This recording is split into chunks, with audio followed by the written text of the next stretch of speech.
Dinipensahan naman ni Vice President Sara Duterte ang kanyang pag-e-endorso kay Senator Amy Marcos at Las Piñas Representative Camille Villar. Tunghaya ng ulat mula kay Francis Riudique. Nilinaw ni Vice President Sara Duterte ang dahilan ng kanyang pag-endorso kay Senator Amy Marcos at Allianzabeth Representative Camille Villar. Paggigit niya, si Villar at Marcos ay isa sa hangarin ng mga senatorial candidates na tumatakbo sa ilalim ng PDP laban para sa bagong Pilipinas. Dagdag pa niya, sapat umano ang kanilang hangarin para sirain ang mga pader na siyang nagbubuklod-buklod sa politika. Matatandaang formal na inendorso ni VP Sara si Senator Amy Marcos matapos ipalabas ang video nilang dalawa kung saan ginawang tema ay ang itim na konsepto. Si Amy Marcos ay dating tumatakbo sa ilalim ng partido ng kasalukuyang administrasyon at kalaunay tumiwalag dito. Habang si Camille Villar naman, bagamat inendorso ni VP Sara, ay kasalukuyang parte pa rin ng partido ni Pangulong Marcos. Samantala, ayon kay BDB Laban Senatorial Candidate Attorney Raul Lambino, nirerespeto naman niya ang pag-endorso ng pangalawang Pangulo. Ngunit kanyang iginiit na 10 lamang ang formal na kandidatong tumatakbo sa ilalim ng PDP Laban na partido ni dating Pangulong Rodrigo Duterte. Samantala, ayon naman kay Deputy Majority Leader Paulo Ortega V, hindi nakagulat-gulat ang ginawa ni VP Sara.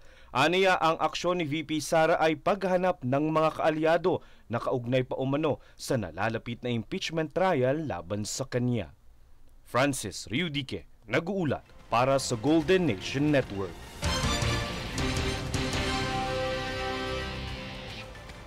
Isa pang balita, ikinagulat ng marami ang pagpapahayag ng suporta ni former Vice President at Naga City Mayor candidate Leni Robredo sa pagtakbo ni Manny Pacquiao at Ben-Hur Abalos Jr. bilang senador. Ayon kay ex-Vice President Leni, matagal na niyang kaibigan si Abalos na ilang beses na rin daw pumunta ng Naga upang tumulong sa mga naging biktima ng bagyo. Dagdag pa niya, ginawa niya ang pagtulong ng hindi isinasa publiko. Sa kabilang banda, sinabi naman ni Robredo na kilala niya si Pacquiao bilang sincere, mabait at mapagkakatiwalaan. Samantala, maraming kakampings ang hindi natuwa sa pagsuporta ni Robredo sa dalawa, isang crucial na issue lalo't malawak ang kanyang taga-suporta sa Bicol at sa buong bansa.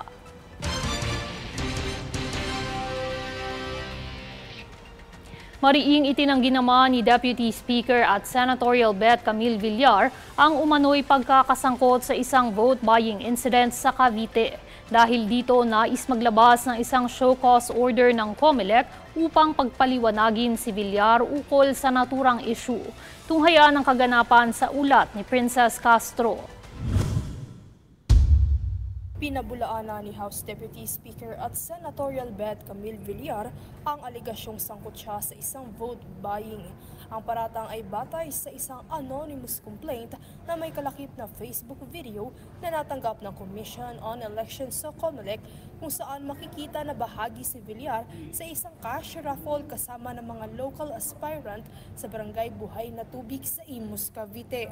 Ayon naman sa inilabas na official statement ng mambabata sa kanyang official social media account, binigyang diin nito na ang naturang kaganapan ay nangyari noong February 9 bago pa sumapit ang campaign period.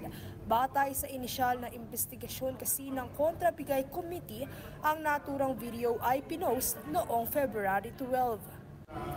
Dahil dito, plano ng Commission on Elections na maglabas ng show cause order upang imbestigahan kung ang naturang kaganapan ay totoong naganap bago sumapit ang kampanyahan noong February 11. Sa ilalim ng COMELEC Resolution No. 11086, ipatutupad ang Rules and Regulations para sa Republic Act No. 9006 o ang Fair Elections Act kung saan ang kampanyahan para sa national candidates ay simula February 11 na magtatagal hanggang May 2010. Ayon naman sa isang lawyer na si Attorney Alberto Agra, sakaling hindi mapatotohanan ng paratang, ligtas si Villar sa disqualification case na maaaring ipataw sa kanya ng komisyon. Giit pa niya na kung totoo mang ginawa niya ang naturang paratang bago pa ang campaign period, walang vote buying na naganap dahil hindi pa siya kandidato sa mga panahong iyon at hindi kinakailangang i-account ang gastos. Sa kasalukuyan, wala pang natatanggap na kopya ng SCO si Villar at sa oras na ito ay kaniyang matanggap, mayroon siyang 3 araw para ipaliwanag ang ibinibintang na election offense. Si Villar ang kauna-unahang national candidate na makatatanggap ng SCO mula sa Anti-Vote Buying Committee ng COMELEC. Princess Castro nag-uulat para sa Golden Nation Network.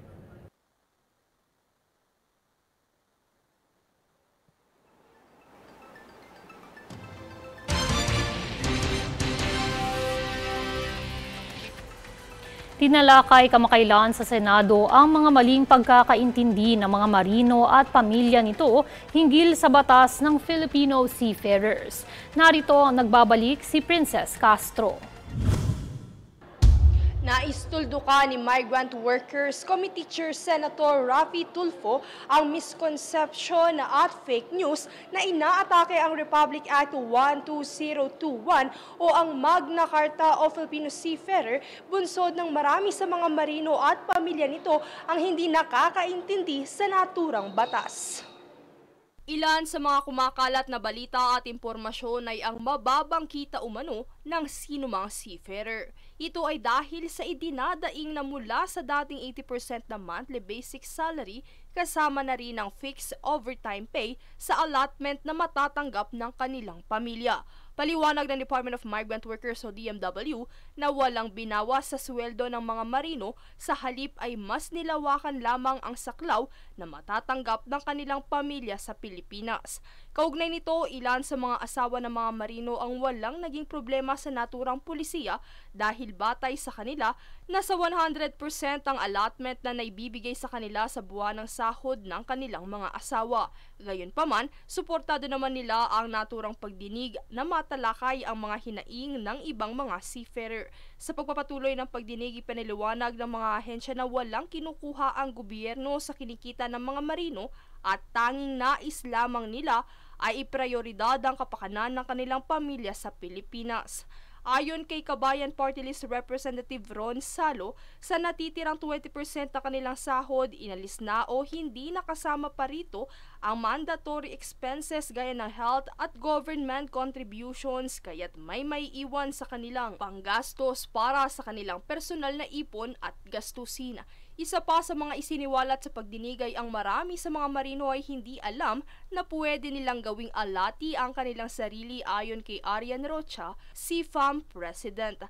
Ayon naman sa ilang resource person, marahil ay namamali lamang ng pagkakaintindi ang mga marino at pamilya dahil sa mali rin ang impormasyong kanilang natatanggap mula sa kanilang work agencies.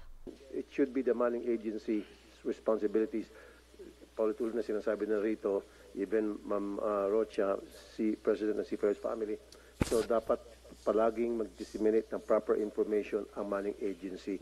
Yun lang po talaga yon. And of course, nakasupport naman po, nandiyan yung TMW na OWA, na pwede naman ninyo rin pagtanungan. Pwede rin magbigay ng support, pwede magbigay ng mga opinion, advice, etc. Princess Castro nag-uulat para sa Golden Nation Network.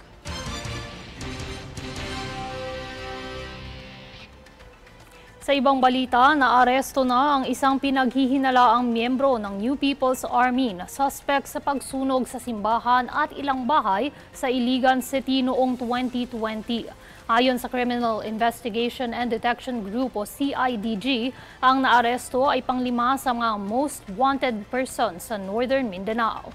Mahaharap ang suspect sa kasong paglabag sa the Philippine Act on Crimes Against International Humanitarian Law, Genocide and Other Crimes Against Humanity.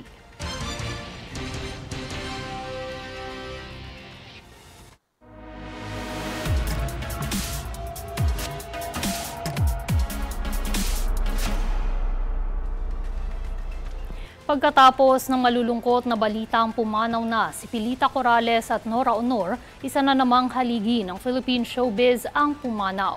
Haji Alejandro, singer at ang original crush ng mga kolehyala ay pumanaw na sa edad na 70 dahil sa long-standing illness. Nagpasikat ng mga OPM classics gaya ng Tag-Araw, Tag-Ulan, Nakapagtataka at ng classic Panakip Butas, si Haji ay nakilala sa buong bansa bilang isang major singer at icon noong 70s at 80s. Sa mga naunang henerasyon, mananatiling alaala ang kanyang musika na sinasabing Golden Age of Filipino songs, simbolo ng galing sa sining na kanyang naitaguyod at pinagmamalaki ng sambayanang Pilipino.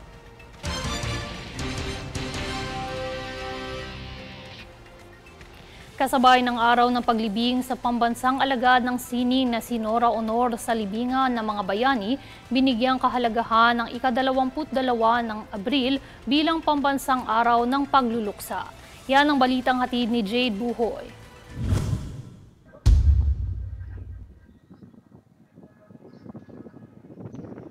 Dinagsa ng mga taga-suporta dito sa libingan ng mga bayani sa Taguig City ang state funeral para sa yumaong national artist na si Nora Honor. Bahagi nito, siya rin ay pinarangalan sa kanyang makasaysayang ambag sa sining at pelikulang Pilipino. Bago ito ay ginanap ang seremonya sa pamamagitan ng State Necrological Tribute na dinuluhan ng mga opisyal ng pamahalaan. Kasama rin sa mga dumalo ang mga kaanak ni Nora, mga kapwa-artista, direktor at mga personalidad mula sa industriya ng pelikula at musika. Habang sa nasabing libingan nasaksihan ang kanyang mga anak, kabilang sina Ian, Lotlot at Matet de Leon, na bagamat nagdadalamhati ay nagpapasalamat sa publiko para sa pagmamahal at suporta sa kanilang ina. Kasabay din ito ang lubos na pagdadalamhati ng mga tagahanga ni Nora Honoranian sa buong bansa, kung saan hindi lang sa social media nakaliwat kanan ang pagbabahagi ng alaala, pelikula at mensahe ng pasasalamat para sa iniidolo nilang superstar. Sa nagtawag ako sa yung mga kasama ko na, kasi di ba ang daming fake news. Ayun, na-confirm nga na. Malungkot. Kanina pa nga ako humihipi. Nalulungkot ako syempre. Parang kamag-anak ko siya. Parang parte na talaga siya ng buhay ko talaga. Iilan sa kanila ang nagpahayag ng paghihinayang na hindi nila personal na naiparating ang kanilang pagmamahal at paghanga sa yumaong artista, habang ang ilan dito ay nasubaybayan ang pagsisimula ni Nora bilang isang performer hanggang sa kanyang katanyagan at pagtanggap ng parangal bilang national artist.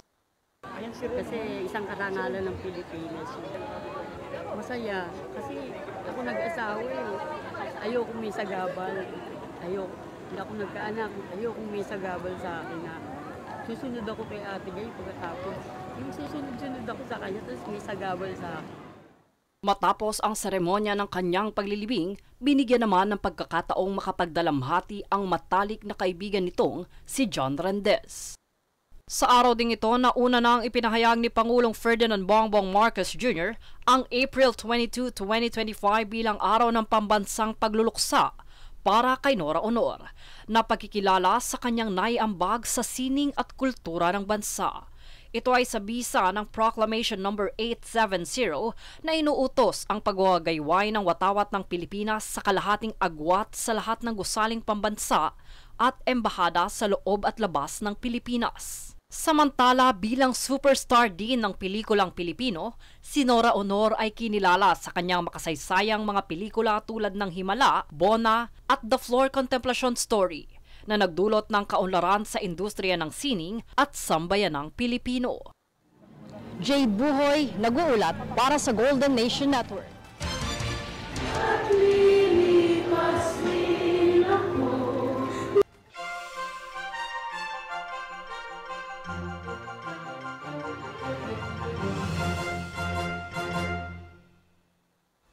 A beacon of hope. Ganito inalala ng mga Kristiyano si Pope Francis kasunod ng pamamayapa ng Santo Papa dahil sa mga iniindang sakit.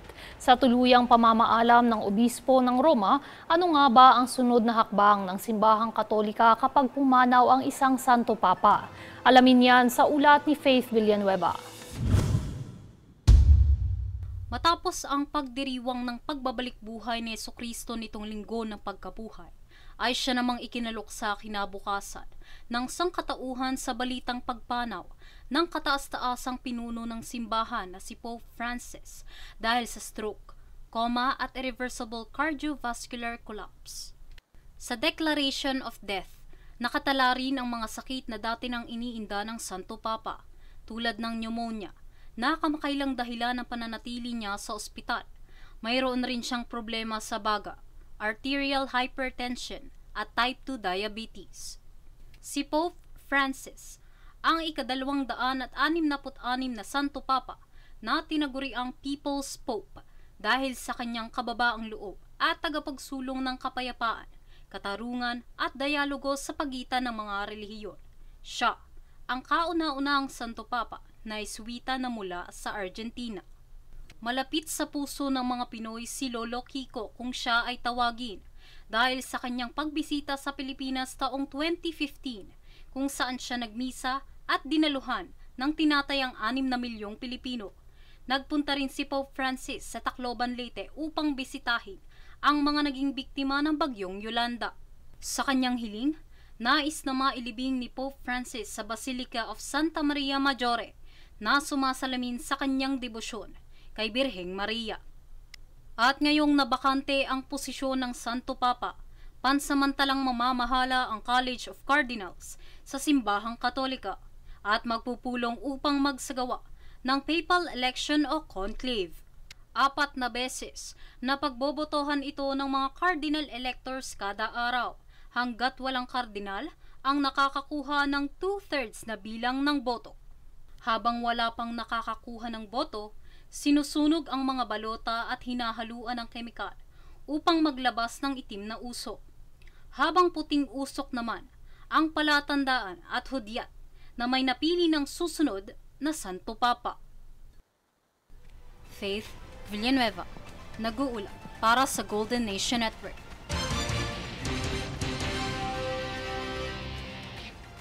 At narito ang recap ng mga nagbabagang balita ngayon. Sa ulo ng mga balita, paggunita ng Semana Santa, naging mapayapa. Ilang kaso ng pagkalunod na itala ng PNP. Mga bakwit ng Bulkang Kanlaon sa evacuation centers boboto. Asawa ng OFWs may solo parent privileges na. VP Sara, suportado sina Amy Marcos at Camille Villar sa pagkasenador. National artist Nora Honor, inilibing na sa libingan ng mga bayani. At Pope Francis, pumanaw dahil sa stroke at heart failure. Cardinals, pansamantalang leader ng Simbahang Katolika. Patas at pantay na balita, komprehensibong ulat para sa pulso ng masa. Ito ang News Force. At yan ang pinakamainit na mga balita ngayong araw. Manatiling nakatutok sa aming mga ulat at updates sa aming Facebook page, facebook.com/Golden Nation Network. Ako si Mai Salazar at ito ang News Force.